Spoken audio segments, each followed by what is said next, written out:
This is the month of May, and it kicks off with the So Grand Prix at Indianapolis. It's free practice 2 on the road course as we get ready for Saturday racing. Welcome to Indianapolis. Let's join the second practice session with INDYCAR Radio as we go green. Series with live coverage of today's practice. This is the INDYCAR Radio Network. It's the Sanzio Grand Prix from the Indianapolis Motor Speedway, kicking off the month of May. Mark James, Davey Hamilton, Alex Wolf set to take you through the next 45 minutes or so. The final tune-up before we go qualifying later today here at IMS. Colton Herta, after the morning practice session, P1 at 69.2863. Augustin Canapino, Will Power, Renus VK, Marcus Erics in the top 5. Christian Lundgaard, Scott McLaughlin, Felix Rosenquist, Alexander Rossi, and Santino Ferrucci, the top 10. Davey joins us now, and some issues this morning for a couple of noteworthy participants, Marcus Armstrong and Graham Rahal. Yeah, both with, Graham, we'll talk about Graham. I know that was the new engine we talked. It was a fresh engine from Honda. It was creating some crankcase pressure, not that something per se broke, but something was wrong. So they were able to catch that, but with Armstrong, obviously, something definitely broke in that engine. Don't know the mileage or what happened on that one for sure. Think it was a new engine, but not for sure. But just something out of the sorts that we don't usually see with either of these engine manufacturers. Mother Nature, certainly a fan of the Indianapolis Motor Speedway on this day, we should say. Let's get the affirmation on that by welcoming in Alex Wolf on pit road. Hello, Alex.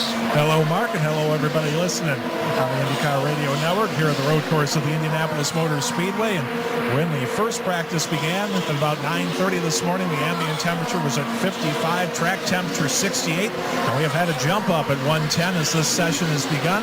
Ambient temperature is 65 degrees. Track temperature, the average track temperature is at 104, and the sensor at the end of the main straightaway going towards turn 1 of the road course at 109.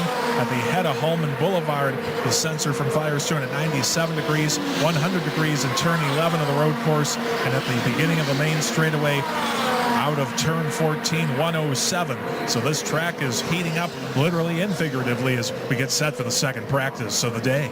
Install lap for Graham Rahal. He brings the fifth third bank machine back to pit road. And Davey, I continue to be fascinated at the work that these teams are able to do when it comes to, doing something as significant as an engine change. Yeah, one thing with these cars, they're when you get them from Dallara, they're complete cars. Dallara sells the majority of the parts, but when you very first put them together, it's very time-consuming. Putting the wire looms in, just making sure the body fits are good, and just all the detailed things. But once that process is finished, Mark, it's actually really easy for these teams to make quick changes, and like the engine change. I mean, they just do it so good, and they're just all the preparation comes in the shops. And so when it comes at the racetrack where we're able to do these, or need to do these engine changes and so forth, it definitely makes it easier. Well, and let's face it, multi-car teams, that's a huge benefit because you have plenty of personnel to throw at a problem. Yeah, that's right. I mean, when you get multi-car teams, you're right. They can come over and they can help and do things. But a lot of times, sometimes if it's not an accident, let's put it that way, just like a motor change, normally they stay on course and their own team fixes their own cars just because they kind of have a routine and a rhythm. And by the way, there's a gearbox guy, there's a suspension guy, there's an engine guy. They all have their own little unique thing to do, and they get done quickly. And when you walk through the paddock, the garage area, whatever the case may be, I mean, when they're essentially working out of the trucks, from what I understand, a lot of teams when they travel, they'll park their haulers side by side. One of those will be for shocks, dampers, and whatnot. And they actually, each one of those, even though they're dedicated to the individual race car, from a team perspective, they have responsibilities. Yeah, and it's someday we ought to walk through those and have our listeners we guide them through there, because it's a unique way they park the haulers, as you said, just side by side. Barely, there's no room in between, and literally inches, but there's an aisle that goes amongst all of those. And you're exactly right. One's for all the crew guys, has all their lockers in it where they keep all their personal stuff and shock dynos. The next one could be the gearbox truck. The next one could be the the engineering trailer. And so they really have it set up really nice where And that's why you see some teams have 5 or 6 of them all lined up together. It makes a huge office out of it. Last 20 minutes of the session earlier today led to the use of the alternate compounds. No such compound at their disposal for this session, Davey, but still a very significant session nonetheless. It's a 45-minute session, and we have already seen 14 of the 27 cars on track. Yep, and one thing we were looking at earlier on the speed comparison between the standard tires and the alternates, the softer alternate, and I think it's an average about a half second. It's all obviously Colton Hurtis found 9/10 of a second, but he said he didn't really optimize the primary tire. So I think it's a half second, 6/10. We'll see when it comes to qualifying a little bit later on today. How about Fittipaldi right now shooting to the top? Been finding some speed. Fittipaldi's been struggling a little bit. We just been off course. A lot of things just haven't gone his way. He has found some speed here recently. And with the 110.4, that's, they're basically a little over a second quicker than that from this morning session. So it's not, he won't stay there, but it's good to see him back in the game. Well, as a matter of fact, he was the final driver in the 69s earlier today with a time of 69.9626. He was 18th, 18th fastest, and then you go to Pourchaire before you go back to the minute 10s. And we talked about the top 10, some notable names there, noteworthy names there. Ferrucci rounding out the top 10. But outside of the top 10, a couple of surprises. Scott Dixon, 12th. Kyle Kirkwood, Joseph Newgarden, 13th and 14th. Alex Palou, 17th. And Romain Grosjean back in 21st. Yeah, definitely. Well, then, they're right. They're so competitive right now. And some of the ones sneaking up in that top, VK, really good run. We know how good he is here. But how about, let me see, we got Canapino, P2, by the way. Really good run for him. Power, P3. We expect to see that. Ericsson's had a good run. I think Ericsson, this is another place building up for the Indy 500. He won the race a couple years ago. He came close to winning it again last year with the P2 with the Ganassi team. Now he's switched over to Andretti. We'll see how his luck and his performance stays good, throughout this race and for the end of the month for the 500. Another one that we talked about earlier on, one of the rookies, Kiffin Simpson.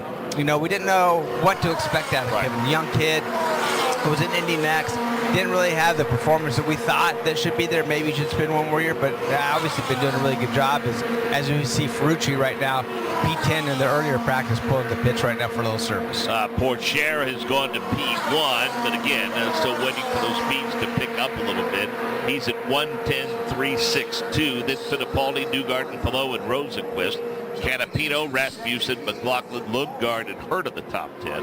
And then Harvey, Grosjean, Simpson, Blomqvist, and Ferrucci through 15.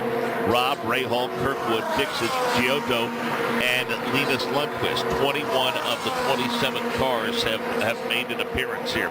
Good start to the weekend for Colton Herta, continuing a good start to the season for Colton Herta. Yeah, absolutely. Ends up P1 in the first practice session.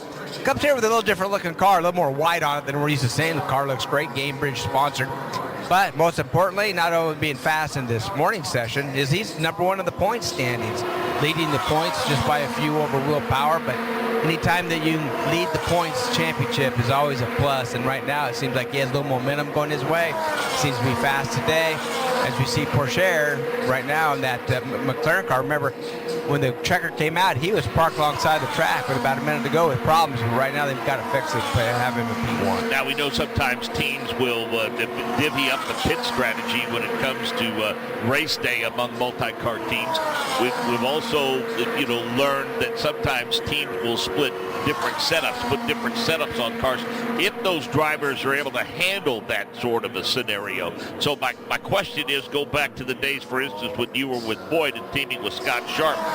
Because it was an oval, was the approach a little bit different, or would you guys try different setups? No, we for sure tried different setups. Yeah, there's so many things that you could try, and you're so limited on what, on track time per that event weekend that we thought it was best. And, one thing with Scott and I, some things we really liked that were the same, but there were a few other things that we liked a little bit differently, and so we would really focus on him going one direction, I'd go another. We did it quite a bit, actually. And just seeing, really the debriefs were super important to try to detail exactly what that car was doing to make sure it was right for both of us. And even more so on street and roads, I think all these teams do that. And by the way, it even goes beyond the teams. We talked about Andretti Technologies helping with Rosenquist's car, with the Meyer-Shank car. And so even outside of the Andretti team, I think that they'll go meet with Andretti as well, those drivers, and talk and try to get some information to where everybody shares it amongst the What I thought was interesting about that pairing, as I recall, with you and Scott Sharp, is you guys had a lot of success for AJ Foyt Racing, and yet your backgrounds couldn't have been more diverse in terms of how you came up. Yeah, pretty crazy, right? I have a short track, Saturday night, sprint car, super modified, midget, Silver Crown guy, where Scott came out of Trans Am. You know, the road race, didn't have much oval experience, completely different style cars, but obviously, you know, a great race driver. And we just tried to mesh together as best we could to make sure we both were successful with AJ. And we see Renus VK with a little abrupt departure out of the south end, coming off of turns 9 and 10, got up on the rumble strips and upset the balance of the race car. He had a late start to the session because of an issue that wasn't too serious as it was portrayed to us at the time, Davey, and he soldiered back to get a fourth place finish. Former winner, former pole sitter here. Yeah, no, absolutely, and do a really good run. By the way, he is excited to be here. Month of May, Ed Carpenter's going to be back in a car. You know, that Ed Carpenter Racing, he'll be back in a car with VK. He's excited to get back in a car and get things going for the 500. Let's go to pit road, and Alex Wolf.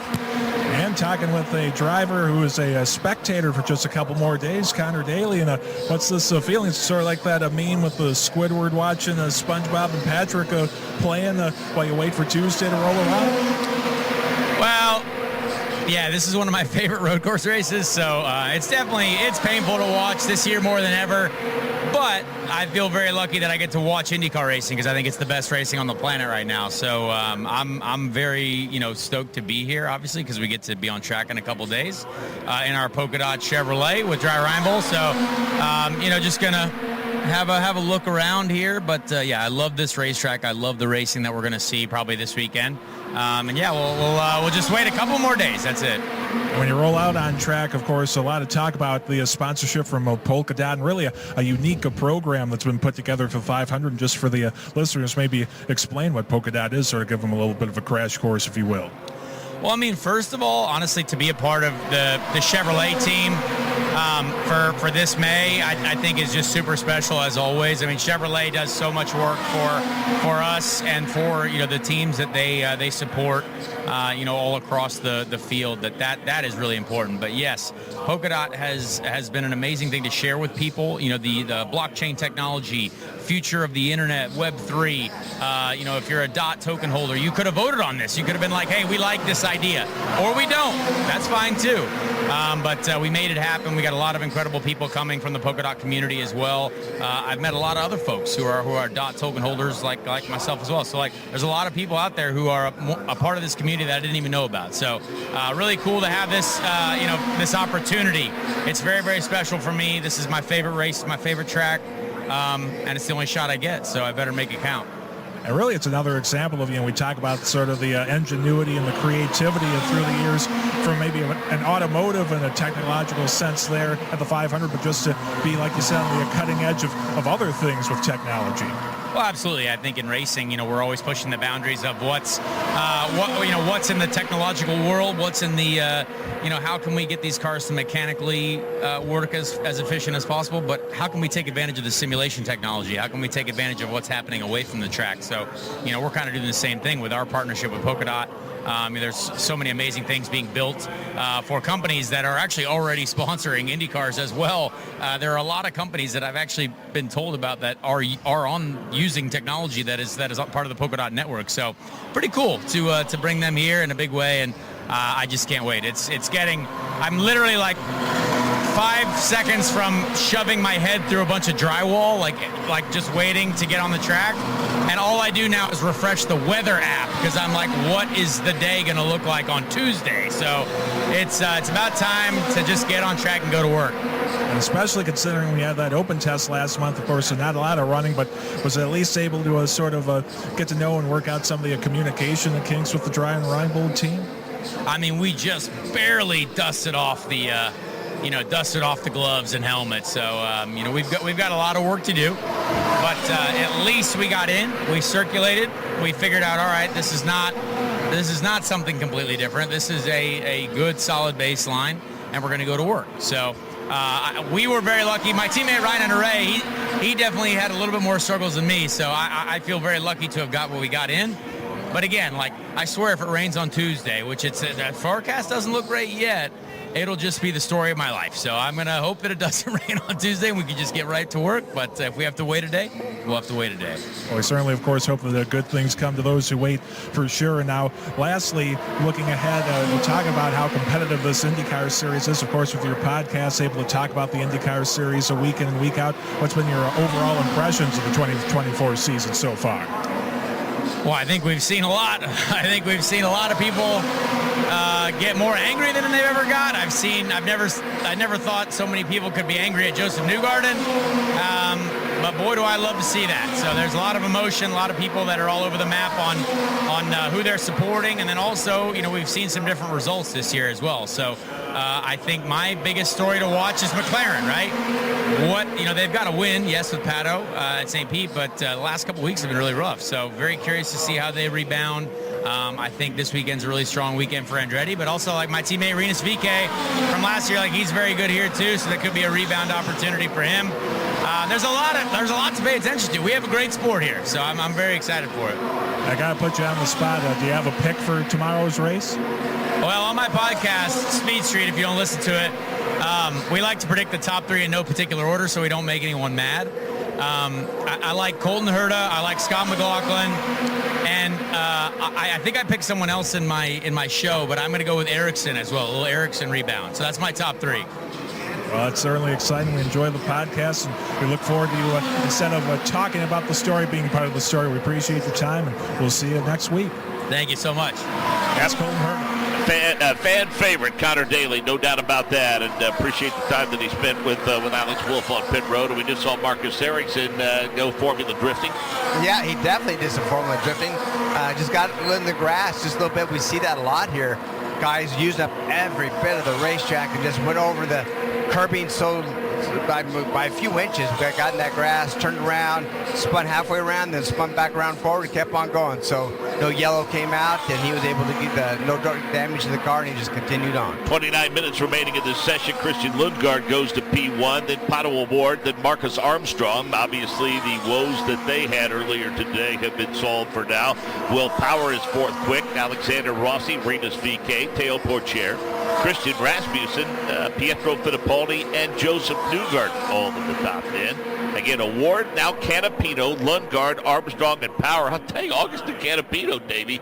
I mean, we look up, and right there he is in the top 5 or 6 again. Another great run, 109.94, just barely off the pace. A fast time right now, Pato O'Ward. Now, we know these times are going to be dropping when it comes to the alternate tires, but these are the primaries. This is what you want to be good on, and because you're going to run the majority time of the race, I'm going to suspect. So, and then Lundgaard, another one. No surprise that he's up there, but we didn't see much of him this morning. But right now, in Armstrong, after that engine problem, right, comes back, P4 right now, moving Power to 5th. And we got 2 Chevrolets on top, and then 2 Hondas sneaking up behind him. Think they're pretty happy with the grip level right now, or do you need a little more time? No, I think it's really good right now. I feel like with the temperature being a little bit cool, everybody still has some jackets on or long sleeves at least, but the sun shines out. I think it's really good conditions right now for speed. I didn't plan on having to wear a sweatshirt today. Yeah. That's exactly what I did when I walked out of the house. I was glad I had it. Yeah, well, I walked out, and my wife reminded me, where's your long? I go, yeah, it didn't take long to figure out you better get something to get that long sleeve on. All 27 cars now have turned laps in this practice session, which has 27 minutes remaining. O'Ward, Canapino, Lundgaard, Armstrong, and Power in the top 5. By the way, it's 69.909. Fast time by Pato O'Ward. Rossi, VeeKay, Pourchaire, Rasmussen, and Fittipaldi the top 10. Santino Ferrucci is 11th pick. Newgarden, Dixon, Pillow, and Lundqvist through 15th. Blomqvist 16th. Rosenqvist, McLaughlin. Herta Grosjean, Kirkwood 21st fastest.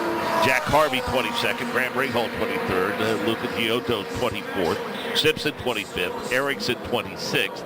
And Stingray Robb is 27th. I know, obviously, the former driver for AJ Ford Racing, you've stayed close to that race team over the years. What is it specifically that Larry and AJ like so much about Santino Ferrucci? Well, first of all, he's a character, and AJ does like that. But obviously, he has a lot of good input. I mean, he's fast, he's aggressive. And, you know, he brings some energy and some positivity to that team. He's smiling, he's having fun, good days and bad. He just rolls with it and goes on. I think that they all appreciate that. They created a really good friendship with Santino. As a matter of fact, he just told me he went to Kentucky Derby with Anthony and Larry last week and made $2,100. So he did pretty good on horse bet for his first time. So now, the continuity is huge, and having him back with the race team is huge as well. As we see that 66 doing a 360 spin, doesn't hit anything. That's Tom Blomqvist. He is back underway, but he will most assuredly head to pit road. And now it looks like, Davey, maybe, after you make that left-hander off of Holman Boulevard and set up for that series of turns over there just below the sweets at turn 2, looks like maybe drivers are struggling with that portion. Yeah, and I think it's back to do the same thing. Is you're just using every bounce. The curbing just got off to the outside a little bit, got into that grass, and just obviously grass doesn't have the grip that they need, and you just slip a wheel off. We've seen he does a 360, comes back around.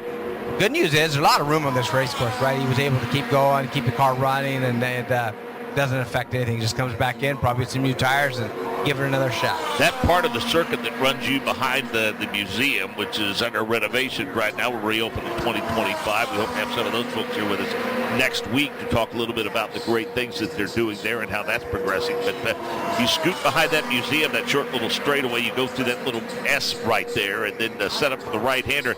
It's kind of a sweeper, really, and it's deceptively fast before you get back to the oval. Yeah, well, another thing is it's really fast. You're wide open through there, but there is a small transition between, like, which consider our warm-up lane when it's for the 500 on the oval, but that transition comes from the warm-up up onto the racetrack for just that small amount of time.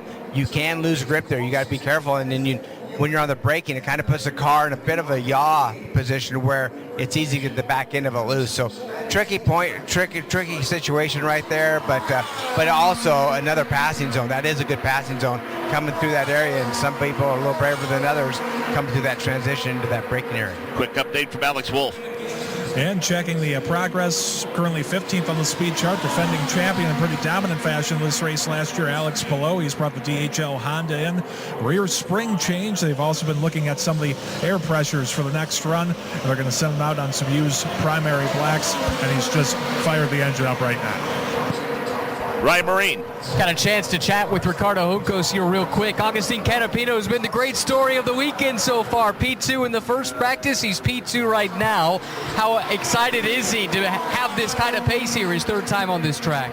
Yeah, I think he's been doing really good for us so far. I mean, we started with the right foot finally. I think the car was from the beginning really good. He's doing an outstanding job as well.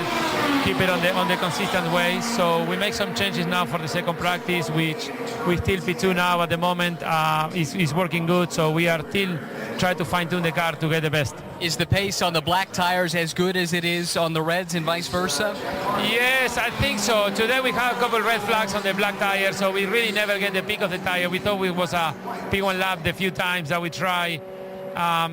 Feels quite decent to both sets. To be honest, not much delta between them, so we'll see now. So we just try to keep improving and try to make sure we're still in the window. What about for Roman? This is a track he's had success at in the past. It was a little bit further down the order, though, in the first practice. Yes, with Roman, we have some kind of brake issues in the first practice and a little bit different setup as well. We start with, I think now, you will see Roman, look, it's P5 now. So I think we are now in the good way for both cars. So to be honest, to be both cars in the P5, top 5 now for us is really good. Better than your expectations? Absolutely. That's Ricardo Juncos. Thank you, Ricardo. Yeah, good stuff, guys. Appreciate it. Ryan Marine and Alex Wolf on pit road. Davey, an issue for Jack Harvey. Yeah, we do see a little issue there. I'm not sure exactly what went on. He didn't hit anything, but I think it's in that same area off of turn 11, 12-ish. He just got sideways. He didn't look like any contact, but he's in the grass stall. The safety workers coming down to get him. Yellow flag is out. Everybody's coming on pit lane right now. But how about Ricardo? I mean, you got to give it up to him. I mean, they work hard with that racing team. Got both cars really fast, P2, P5 right now. So when you get any team, any of these teams could have a couple cars in the top 5. That's impressive. Believe it or not, we are already thinking about the Chevrolet Detroit Grand Prix presented by Lear. The chairman, Bud Dinker, joins us. And Bud, what are you going to do for an encore on the streets of Detroit? Well, we had a heck of a year last year, if you remember, bringing it back to the streets of Detroit after a 31-year absence, Mark, and it was an amazing crowd, over 125,000 people. We're on the heels now of the draft that had 775,000 people downtown just last week. So we're going to make it bigger and better. We know we did well last year. We think we got things to improve upon this year as well, too. We've repaved a number of the spots on the racetrack that drivers asked us to for better passing. Yet we had 189 passes last year, so it was a great track, despite it being 1.7 miles, very competitive track, and it'll make it even more competitive this year. Economic impact was unbelievable. It was, over $100 million was brought to our city last year. That's a big driver why we have it downtown. Belle Isle was great technical track, but only had about a $50 million lift to the city, despite that being a big number. Now we've doubled that to over $100 million of activity. The bars, the casinos, the hotels, the cafes are all benefiting from our event. I really thought that split pit road was going to result in disaster, but I got to give our driver. They reaffirmed the fact that they're the best in the world. That ended up being a unique twist to that event. Well, when you look at an urban environment, where do you find 1,000 feet of anything that's straight and you put a pit lane in it? And by the way, behind it about 20 acres of asphalt to put a paddock. It's hard to do in any market. We couldn't find that in Detroit, so the idea I had, Michael Montroy has, let's improvise, let's put pitting on the left, pitting on the right, and the end they'll come together. Our drivers are so smart and so prepared, they had no problems last year. So it was that way, and it provided the fan a great panoramic view of that pit lane. Was it 1,000 feet to look down? It was 500 feet to look at what's going on. So, and the other thing we're going to do this year is our winner's circle is going to be above the bridge that comes across pit lane, like Le Mans. Can you imagine that? Yeah. So we're going to celebrate our winners over our bridge for those races. It's going to be very cool. Chevrolet Detroit Grand Prix presented by Lear. Chairman Bud Dinker is our guest, and Bud have to be thrilled that IMSA has been added to that weekend. Yeah, we really are. Think about that weekend. We're going to have the Cadillacs, of course, circling their corporate headquarters, the General Motors, right, this track. And we're going to have the Porsches, the BMWs, of course, the Acuras there. So Mark Royce, David Salters, of course, Roger on the Porsche side of the business. We're so excited to have those cars racing on Saturday to give our fans an amazing doubleheader for that weekend. So ticket sales are up, our revenue is up, the positivity of what we had last year is tremendous. We have 95 sponsors this year. 95 sponsors for the Detroit Grand Prix. We're on Belle Isle. We had 72. We've sold 72 of 73 suites. On Belle Isle, we had 23. From 23 to 72 suites. That's a kind of turnout. I will say your social media team is amazing because they don't just talk about that race 2 weeks before and 2 weeks after. It's a year-round proposition. We got a great team, a great group of small people. That, by the way, these folks also run the Iowa race. By the way, those folks are also going to run the Milwaukee race. So their reward for doing a great job in Detroit, you get to go to Iowa, get to go to Milwaukee. Who knows what next after that? Well, continued success. And before we let you go, obviously, we have to let people know where they can get tickets and all the information about the race weekend. Yeah, the race is May 31st to June 2nd. Practice on the 31st, qualifying for INDYCAR and the IMSA race on Saturday. Of course, the INDYCAR race on Sunday. And we'll have tickets can be purchased at DetroitGP.com, DetroitGP.com. Bud, thank you very much. Continued success. Great, guys. Thank you for having me here, and good luck this month of May.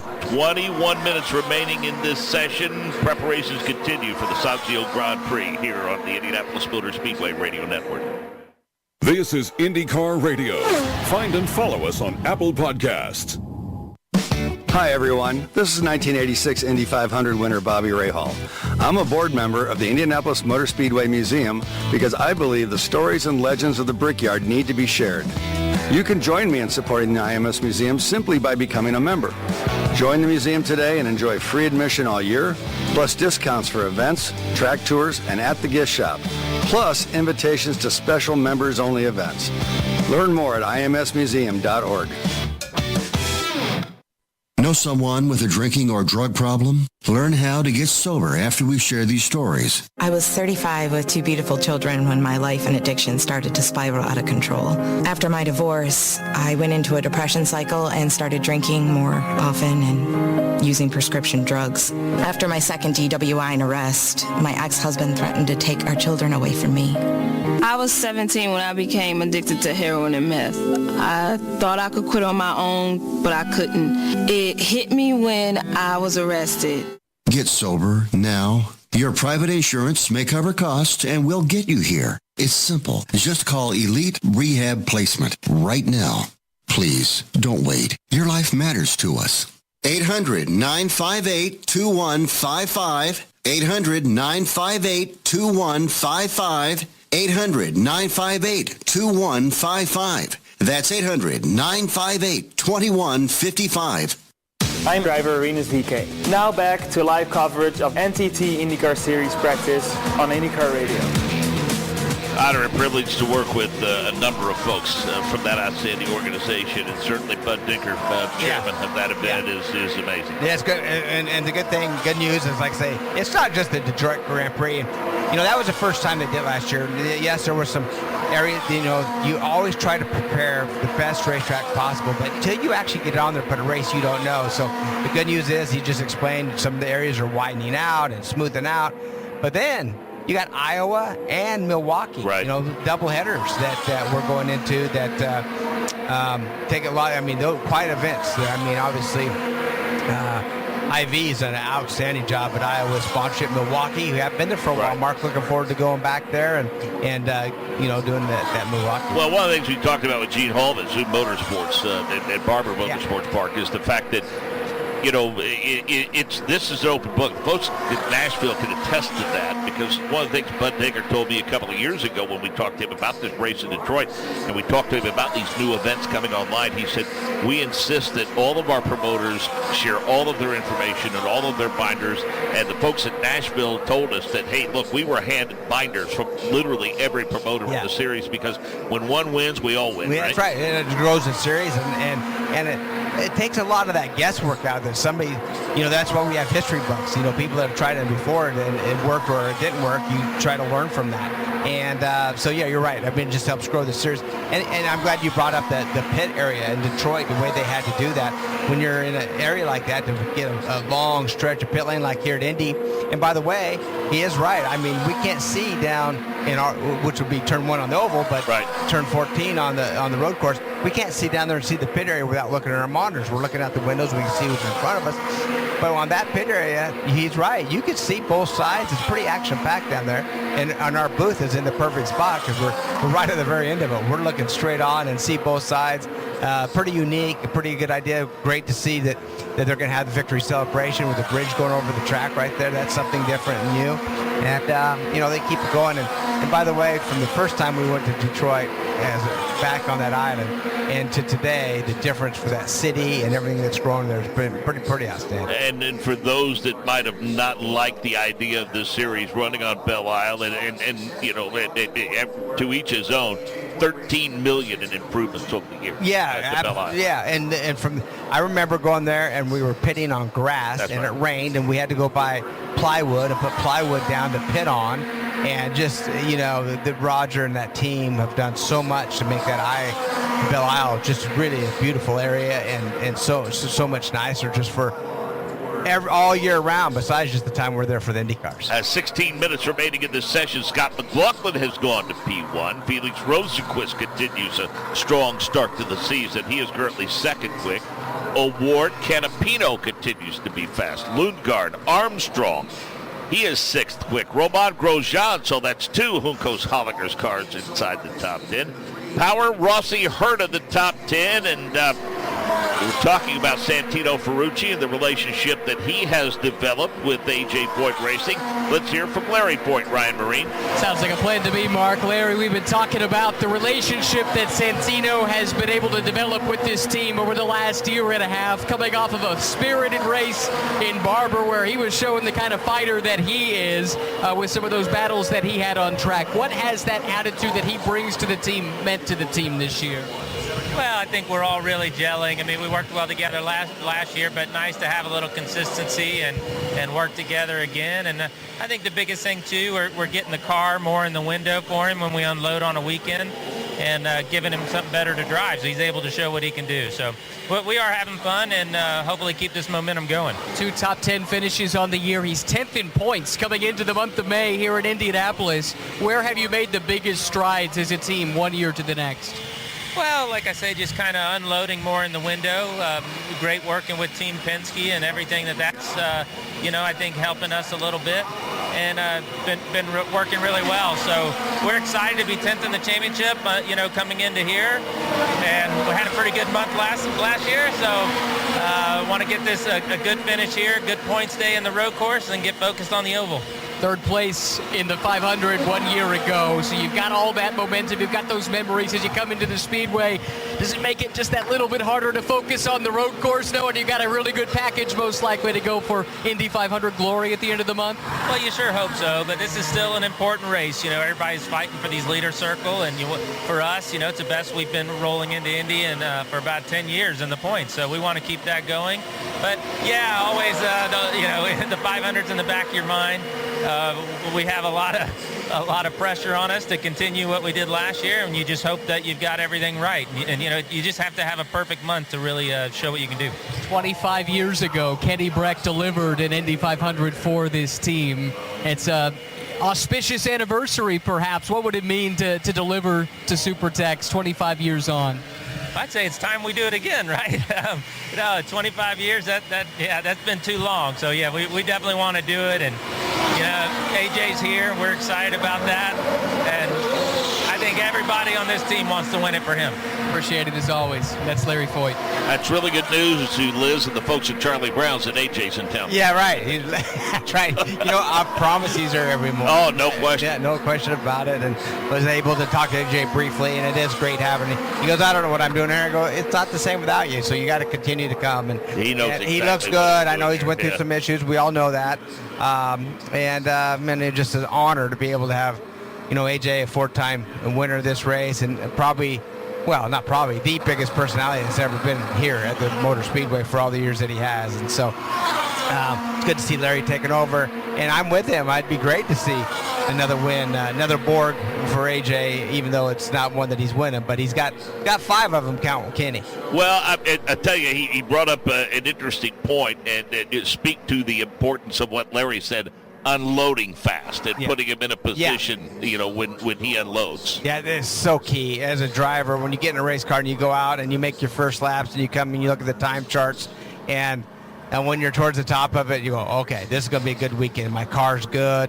I don't want to change a lot. It's just the speed's there, and you know that you have confidence going to the weekend. And that is, I think Santino has that now. I think the team has that with, the entire AJ Foyt team, knowing when they put the car together that their package, they know they're going to show up and be pretty darn competitive. Obviously, they've done it here right now. Ferrucci's 16th quick. Doesn't show, as we see somebody getting off pace just a little bit there. That was Pato. But Mizzi Ferrucci, a 1:10.4. and a 1:09.8 is quick time. So, he's about 8 tenths off, or in that 7 tenths off. But that doesn't mean we don't know what they're doing right now, but definitely shows speed. And the biggest thing is coming in here 10th in the points championship. As he said, you're always fighting for the leader circle. That's good money for all these teams. And to try to get both your cars within that leader circle, it helps funding for the next year. That right-hander turned 10, and as the drivers make that right-hand turn again, to give you a little perspective, if you're not familiar with the place, it kind of puts you in full view of the suites, top turn number 2 on what is the oval at the Indianapolis Motor Speedway. And it seems like every time we go somewhere, Davey, there's one turn that develops for whatever the reason. It may not have been the case a year ago, but one spot seems to be the problem spot, and it seems to be that one, at least through the course of this day. So what would be the explanation? And I think it starts in turn 9, Mark, where you're it's really hard to get on the gas coming through turn 9. You use up every bit of rumble strips. It's a right-hander on the right side to use them up, and you try to be on throttle as quick as possible to get that momentum going. And I think it's just so many drivers are getting that confidence that they go through, they're pretty much wide open, but they're clipping the grass in turn 9, which makes them end up in turn 10. So with about 10 minutes to go in this session, Scott McLaughlin continues P1 with a time of 62.14.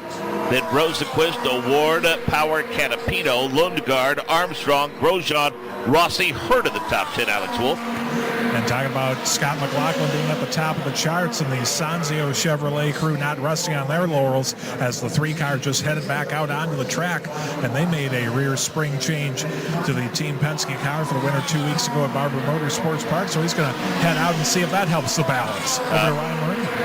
Well, Marcus Armstrong, to me, might be the story of this session because he basically didn't get any laps in that first practice today when his engine apparently let go very early in the going. But credit to the Ganassi crew, they got that engine switched out. Marcus has been out on track, and he's got the 7th fastest time in this session right now. And it might go about a little bit quicker here shortly because they're about to put on a set of sticker Firestones. They've been running the same set of scuffs for the majority of this session, so maybe a chance to go out, look for a little bit more speed here in the final 10 minutes of practice two for Marcus Armstrong. Palou jumps into 9th quick. That bumps Rossi to 10th, her to 11th. VK is 12th. Kirkwood and Portier through 14th. Fittipaldi up to 15th. Then Erickson, Rasmussen, Ferrucci, Newgarden, Dixon, Rahal, Lundqvist, Blomqvist, Harvey, Kyoto, Simpson, and Robb. Interesting to see from 15th on back some drivers that usually aren't there, Davey. Marcus Erickson would be one of them, Joseph Newgarden another, Scott Dixon, and even Graham Rahal. Yeah, you're exactly right. And kind of, back to real quick on Armstrong, he's the fastest Ganassi car. Didn't get a practice, but he's the fastest one right now. But then you go to the back of the field, as you just said, Blomqvist, his teammate second, Blomqvist is 23rd. We know that he's new to this. It's a challenge for him for sure, no question about it. He gets better and better. We've seen him go off track a little bit earlier. I expect to see more speed on him, but yeah, Rahal, that's another one. It's a little bit surprising that we see him down there. Matter of fact, we don't see him. He just moved up to 7th. There you go. How about that while we're talking about him?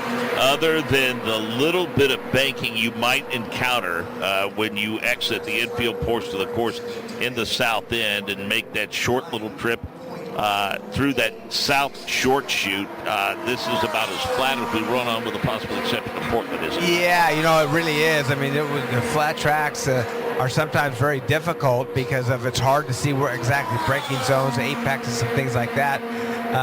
It's not as bad as Barber, where every corner is blind. I mean, pretty much every single corner you go to is a blind corner, but it is flat. Sometimes hard to really get your braking points, your turn points, like I say, exactly right. But yeah, this is a flat racetrack. So let's dig a little deeper into that. When you say a lot of blind corners at Barber, what does that refer to? Yeah, so basically, even we'll start with turn 1 there. I mean, if you guys haven't been there, you should definitely go. That's another bucket list track. Fantastic, the world's largest motorcycle museum there, but just a great facility and beautiful there. But going down the front straightaway, you cannot see turn 1 because just as you get to the braking zone, it drops off hill, and then all of a sudden there's a left-hand corner there in turn 1.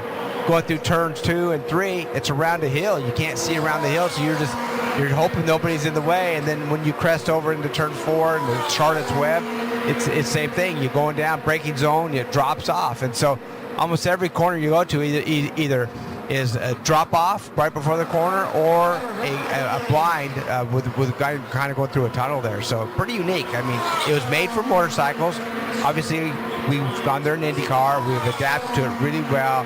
Super fast racetrack. The fans are great there, but it is a very challenging track. When you're figuring pit strategy, either feast or famine at this place, 3 times over the 16 times or 15 times that we've raced here previously, 3 times it's gone caution-free. The most we've ever had, 8 cautions. Yeah, so let's hope for another caution-free. That's always good. And you never know how that can hurt you or help you, but sometimes yellows make it exciting too. I mean, change the strategy all up, and where you can, the guys in the back that aren't running that good can do some gambling and find themselves in the front. But this racetrack, like I say, we've been here. How many times did you say we've been here? Coming up on number 16. 16, because it's hard to say because we run twice here a year sometimes. So this year it's only once, but pretty impressive that we've been here that long. And these drivers, they know this track, they know the limits, and it's really forgiving. If you go off of a corner or you go through the grass or even the gravel pits, you can usually just go through and come right back on. Not a lot of walls around here. Sometimes you can get to them, but that's part of the reason there's not a lot of yellows around. Will Power was a little stingy in 2020. He led 75 laps en route to winning. Simon Pagenaud led just 5 laps when he won in 2018. And the lowest starting position of a winner, 15th, Scott Dixon. Well, that doesn't surprise you, right? Dixon, he has all kinds of records. Most of them just being, it's about winning, but starting that far back, we don't see that very often. But he also got caught in a melee last year when he got on the first lap incident, spun around, and the strategy actually worked for him by he pitted early, put some tires on, and there was just enough fuel to where he kind of cut out a stop or pitted at the proper time and found himself in victory lane. Well, Mike Cole has said that there are many amazing things about Scott Dixon, but you go no further than Long Beach a few weeks ago now when he was able to do what he did in terms of making that fuel stint last. And Mike Cole said bottom line is this, you don't want guys to be slow. You still want them to have a good race pace, but there is an art and a skill to knowing when to go and when to take advantage of portions of the track that will allow you to hit a fuel number. Yeah, well, and he was able to do that very well in Long Beach. It was pretty impressive. And after I talked to him after that race, I go, geez, he did it again, and he goes, I tell you, it was nerve-wracking, and, it was hard to hold him off. I go, from from us watching, he looked pretty easy. He looked like he had everything well under control. He goes, it wasn't that way in the cockpit. But, he knew where, like you just said, Mark, you nailed it. He knows where to be fast when he needs to, and he knows where he can save fuel when he needs to. Well, Mike Cole said we benefited from having worked together all the years that we had. He said because when he asked me, he said I could literally hear the concern in his voice. And when I told him we were okay, he trusted me enough, and the rest is history. Yeah, and that, so many teams, and a lot of people, you see a lot of people change, and whether it's a driver, an engineer, a crew chief, they move around a lot. And that usually means that they're not that easy to work with or get along with, because you can't ever say, oh, the driver didn't do this, or the crew chief didn't do that, or the engineer didn't do this. You have to be a unity. And once you get everybody on the same page and you learn, hey, man, I'm behind this guy no matter what. I'm behind my engineer no matter what. I'm behind my team manager. They're behind the driver. No matter what happens, you have each other's back. That creates success. Anytime that you have any controversy of any of those areas, success doesn't come that easy. And Mike, he knows that, and he's been with Scott so long that they just have so much trust in each other as he goes to P1 on cue. Thank you, Scott. Spending a lot of time talking about you, and you jump up to the top of timing and scoring with 69.8565. McLaughlin now slots in as second. Then Rosenquist, Ward, and Power. Canapino, Lundgaard, Armstrong, Rahal, and Newgarden. Pillow, Grosjean, Rossi, Herta, VK through 15th, and Kirkwood, Porcher, Fittipaldi, Ericsson, Rasmussen, Ferrucci, 21st, 22nd, Lundquist, 23rd, Blomqvist, Harvey, Giotto, Simpson, and Stingray Robb is currently 27th quick, with about 2.5 minutes remaining in this session. The rest of this day lines up like this. Bottom of the hour, 2:30 Eastern time. Indy Next qualifying as we get set for a doubleheader weekend with the Indy Next by Firestone Grand Prix of Indianapolis, race 1 and 2. IndyCar qualifying, the knockout qualifying format of the Firestone Fast 6 will come your way at 4:20 Eastern this afternoon, and the first of the doubleheader weekend for the Indy Next by Firestone comes your way at 6:05 Eastern time. Join us tomorrow. We'll have the morning warm-up session for the NTT IndyCar Series, first session of the day, be 11:15 Eastern time, and then 12:55 Indy Next race number 2, and then complete coverage of the Sanzio Grand Prix comes your way at 3 p.m. Eastern. Power, P1 now, leapfrogs over Scott Dixon, McLaughlin, Rosenquist, Ward, the top 5. Armstrong, Canapino, Lundgaard, Rahal, and Newgarden, the top 10. Been a pretty good weekend for Will Power so far, Danny. He was third after the session earlier today and now jumps up to P1. Well, there's two names on the top of the chart that we're used to seeing a lot. Power and Dixon, no question about that. Power, he knows how to present on poles. Dixon, he wins a lot of races. Well, they both win a lot of races, let's put it that way. But, those are the older guys, by the way. They've been here a while. They know what's going on. They have a lot of experience, and sometimes, experience pays off, and it seems like it's doing it here as we see Pato Ward get pretty sideways through the S's down there in turn 7s and 8, 9 in that area, and continues on. But McLaughlin doing a good job in that highest, fastest for Penske in that third position, in that number 3 car. And here, how about this? Rosenquist, Mark, every race we've got to, he finds himself in that top 5, it seems like. He's had just a lot of speed right there. We talked earlier about Arrow McLaren having a bit of issue. I think it was Connor Daly talking about, saying, man, they struggled the last little bit. We'll just see what kind of speed they have. Well, Pato Ward showing, well, they still have speed. He's sitting in P5. It's interesting that, Power seems to kind of go every other year, Davey. I mean, he finished 7th last year after winning the NTT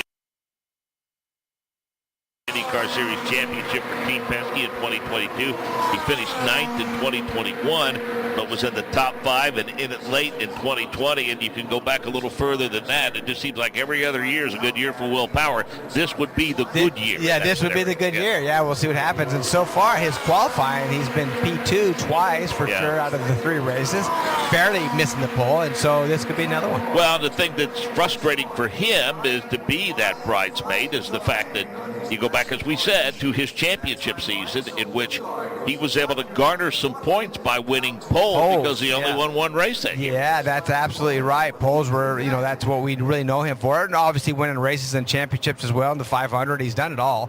But here in late, he goes, man, it's been too long since I've won. I got to get in victory lane. But it's been a while since he had poles, too, and he just 2 of them got away from so slightly. But this could be a good weekend for him. Like you say, it seems to be the right year. I just, Lundgaard's another one, Davey, that, boy, it's, you think that one weekend he's finally going to put everything together and get into victory lane for Ray Hall, Letterman, Lanigan Racing. I mean, he's been flirting with it now. Well, we got rid of his mustache. Yeah. That was good. That's right. Good call. We got rid of the mustache, so he did win a race and got rid of that. Who knows what it looked like today if he didn't win that race. But Lundgaard, as you just mentioned, he shot himself to P1, putting him in the top. So it's Lundgaard, Power, Dixon, McLaughlin, and Rosenquist top 5. And you're right. I mean, that Ray Hall Letterman team seems to be, get stronger and stronger. How about Graham in 9th after missing this morning's session? Let's hear from Marcus Armstrong. He is with Ryan Marine. From effectively missing the first practice session to 7th in practice number 2. Pretty good bounce back for this number 11 team. How did the car feel? How much were you missing being out in FP1? Not a lot, really, to answer your question. I mean, every single time we come back here, there's a different tire, and there's obviously different ambient temperatures, which throws it off a lot. So, I feel like the car is good. It's very close. We can obviously make a few gains here and there, but ultimately I'm happy that engine mishap in practice 1 didn't set us back too much. Really special livery on the car with the IU Simon Comprehensive Cancer Center sponsorship. How special is it for you to carry that particular image on the car? It's very special to me. It's a great cause and great people involved. So I mean, I'm extremely pleased to represent them and raising awareness for something that affects everybody. So with their help and Chip's cooperation, it's a great partnership that we have, and I'm very pleased to be the driver representing it. It's a wonderful cause, that's for sure. Good luck in qualifying later today. Thank you. That's Marcus Armstrong, P7 here in practice 2. Let's head up pit lane to Alex Wolf. In the Sanzio pit with Scott McLaughlin. And Scott, I know a lot of tuning on both ends of the car with the springs late in that session. Did it make the car feel better, worse, the same? Yeah. I hope the Sanzio Chevy feels as good as it did in that last run. We've tuned it really, really well. I think we got it in a good spot. So I think that's a good lap time we did on the last lap there for the tyres, and that's all you can look at. But this place is so difficult to tune for. You can come here with like a completely different setup, end to end, whether it's your teammate, whatever, and you end up basically within a half a tenth. So it's crazy. It's about a 35-degree difference in the track temperature, warmer between the first practice and this one. Can you really feel that difference when you're out there on the course? Yeah, you can. But this is probably more comparable to what it's going to be in qualifying. This morning was really cold, so hopefully the wind stays the same because that's a big factor here, as we all know, and we have a good qualifying. Lastly, how's it feel, the Reds versus the Blacks? It's going to be interesting. I think the Reds feel pretty good, but the Blacks can hold on, so it's going to be interesting. See you a little bit later today. Thank you. That's a polite way of saying I really can't tell you any of that, isn't it, Davey? I would love to go into detail. But but I'm going to tell you. Yeah, right. Yeah, just get that one over.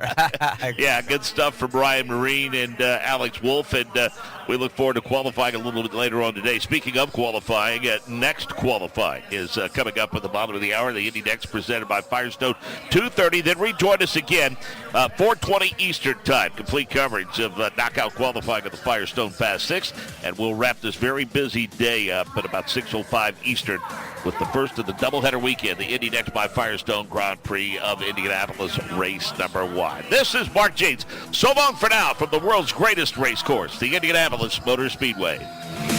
Thank you, everybody at INDYCAR Radio. What an opening session that was as well. Practice 1 and 2 complete then. Lungard topping for Rahal, Letterman, Lanigan Racing. Let's see if that's a better improvement from what we saw a year ago for them. So, just about a couple of hours to wait until we're underway then with the next race. And that will be our qualifying session to determine the running order. We'll be live for that, so join us with all of the action. We can't wait to get started. So, we'll see you later on. Take care. Bye-bye.